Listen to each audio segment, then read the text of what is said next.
பொங்கலுக்கு வந்து அதிமுகவினுடைய ஆட்சி காலகட்டத்துல 2000 அப்படிங்கிற மாதிரி கொடுத்திருந்தாங்க. ஆனா இப்ப 3000 ரூபாய் கொடுக்க போறதா சொல்லி அறிவிச்சிருக்கிறாங்க. அப்ப அதை நீங்க எப்படி பாக்குறீங்க? அதாவது அதிமுக காலத்துல அவங்க ஆட்சியில் இருந்தபோது 2500 பொங்கல் பரிசு கொடுத்தாங்க. அப்போ திமுக எதிர்க்கட்சி தலைவராக இருக்கும்போது அவங்க என்ன சொன்னாங்க, 2500 வேணாம் 5000 கொடுக்க சொல்லுங்க அப்படின்னு சொல்லி ஒரு இஷ்யூ கொண்டு வந்தாங்க. கரெக்டா? இப்போ அதே தான் நானும் கேட்குறேன். போன வருஷம் பொங்கல் பரிசு தொகுப்பு எதுவுமே கொடுக்கல, ரொக்கம் எதுவும் கொடுக்கல. பச்சரிசி, ஒரு துண்டு கரும்பு, சக்கரை கொடுத்துட்டு விட்டாங்க. அது போன வருஷமும் அதை அவங்க நடைமுறைப்படுத்தலை. ஆனால் இப்போ மட்டும் எப்படி அவங்களுக்கு ஃபண்டு இருக்குது, அவங்களுக்கு வந்து 3000 கொடுக்குறாங்க?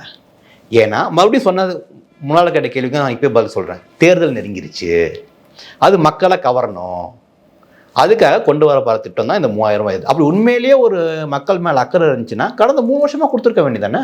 அவையும் கொடுக்கல. இப்போது அதை கொடுத்து பெரிய பிரச்சனைகளை மூடி மறைக்க பார்க்குறாங்க. உதாரணத்துக்கு ஒன்று சொல்கிறேன்.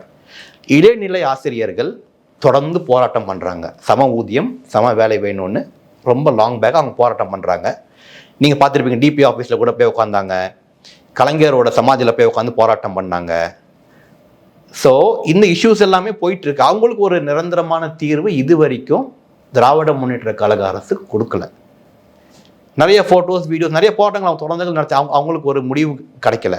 அதே போல தான் துப்புரவு பணியாளர்கள் கார்பரேஷன் வாசலில் விழுந்து வாயும் வயிற்றுலையும் அடிச்சுக்கிட்டு அவங்க போராடினாங்க.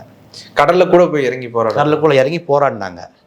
அப்போது மக்களை சந்திக்காத அவர் வந்து என்னன்னு பார்க்காத முதலமைச்சரோ துணை முதலமைச்சரோ போய் ப்ரீ விஷுவலில் படம் பார்த்துட்டு இருந்தாங்க.